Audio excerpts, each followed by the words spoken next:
Everything seems to be working fine.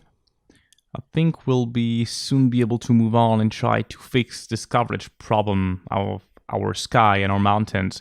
So the goal here is to create a projection setup that is close to final, so it doesn't have to be final, because once I will have my final mountains and stuff, I'm sure I will need to change the setup a little bit. But what I want to do is something that works, that I can then keep on updating as I move, as I keep on detailing this matte painting. So I want to do something that I can show to the team, to the supervisor, even though it's still in a really rough stage at the moment.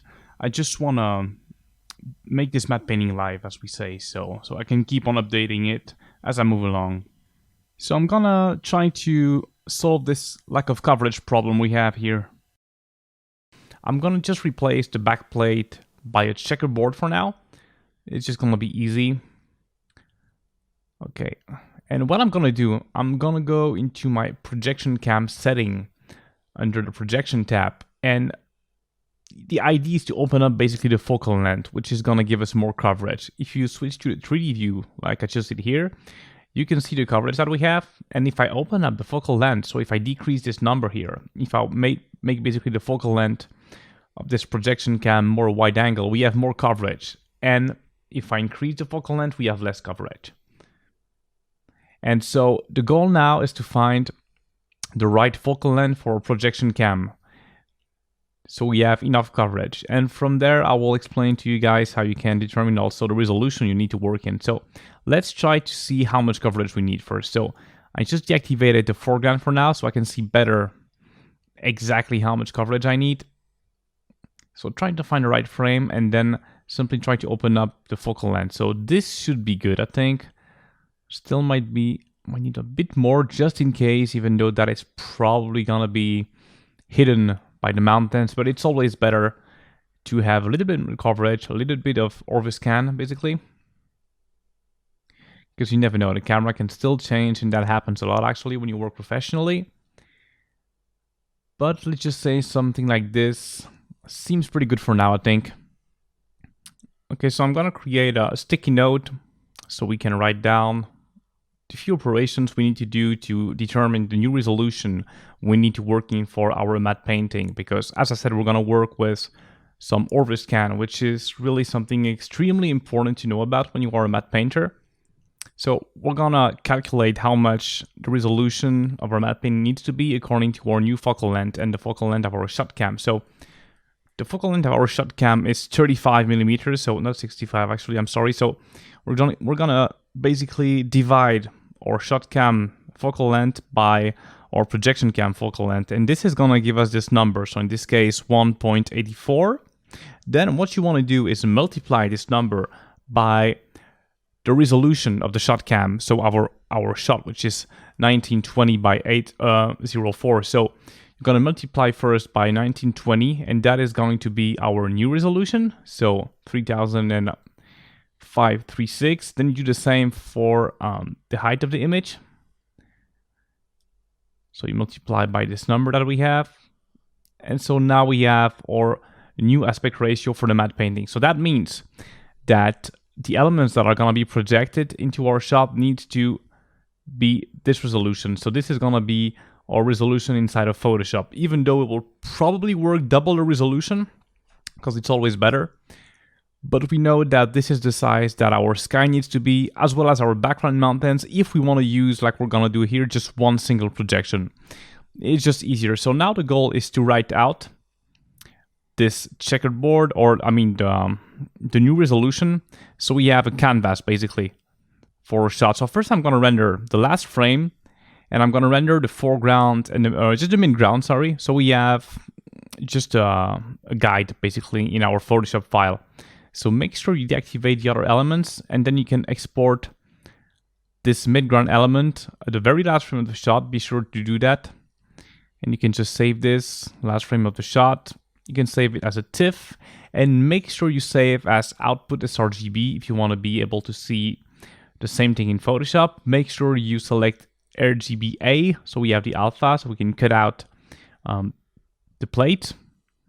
And I'm not worried about the quality here because obviously this whole midground is going to be completely replaced. It's just so I have a guide in my Photoshop file. So we can then open Photoshop and create a new document.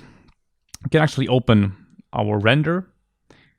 Let's cut out the plate using the alpha. So Control click the alpha, then you can simply mask out this. Next thing we can do is show our guides and establish a few guides around the shot resolution. So make sure that the snap setting is enabled. It's gonna be a lot easier. And then once you have your guides placed, you can change the canvas size. And this is where you can then enter the new resolution of the shot. So let's go back into new to our sticky note. And this is where you will then enter the new resolution of your shot.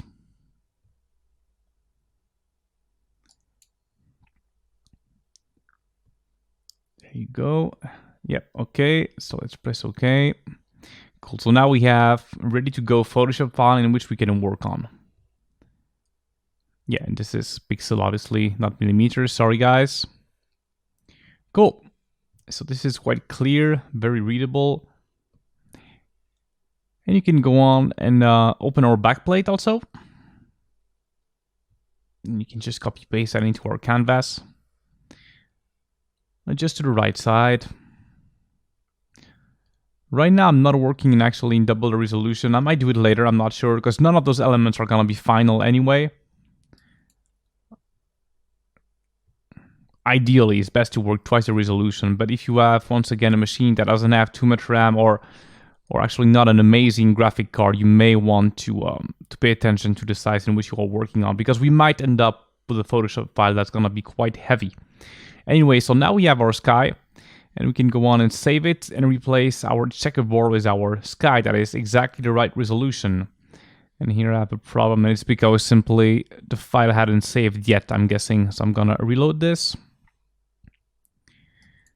Let's just click reload and see if this works.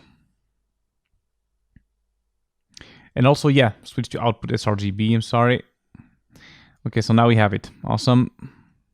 We can reactivate our skyline render, and now we should have enough coverage. Cool, so that is one projection that is working.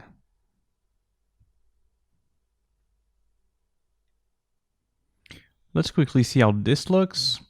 Cool, so now I'm gonna move on to our first layer of background mountains. So the mountains that are right behind our midground element. So what I did is that I had rendered the whole sequence, but now that I see this, as I was expecting, this can also probably just be a projection and it's gonna look just fine. Just trying to see how much parallax I have and what kind of coverage I'm gonna need. In this case, it's quite obvious that we're gonna use also the very last frame. Yeah, don't hesitate to replay the shot a lot of times to see how your elements look. Yes, I'm obviously gonna use the last frame.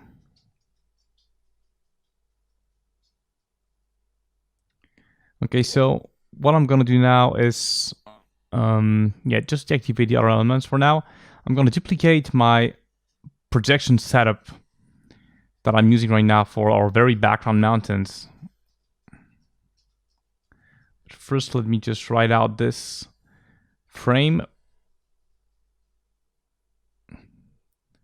Actually, I could also use a frame that is already written in the sequence. So anyway, so let's just duplicate our projection setup that is used for the moment for our very background mountain. So in this case, it's background 02. Let's duplicate this.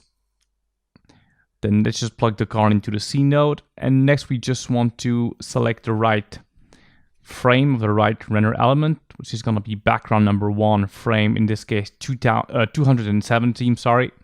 So yeah, just untick the sequence box and just go search for the last frame of the sequence. So at this stage, I'm hoping this is going to be final, but at this stage the camera might still change a little bit. Wouldn't be a huge issue at this point, at least. Okay, so now let's just move the card a bit closer to the camera, so we have some parallax going on between those two elements. It looks very flat like this, but to be honest, I'm pretty sure just cards could work. The idea is that the closer the element is to the camera, the more you want the geometry onto which you're projecting to be complex. But since those elements are quite far in the background, usually just a card could do the trick, or something really similar, like a card slightly distorted, just to add a little bit of depth and to increase the parallax. But in this case, I'm almost sure that cards will work just fine. However, for the mid-ground elements, so the mountain with the castle, if we end up doing a projection on top of the render, we will definitely need a geometry that is slightly more complex. But we'll talk about that in time.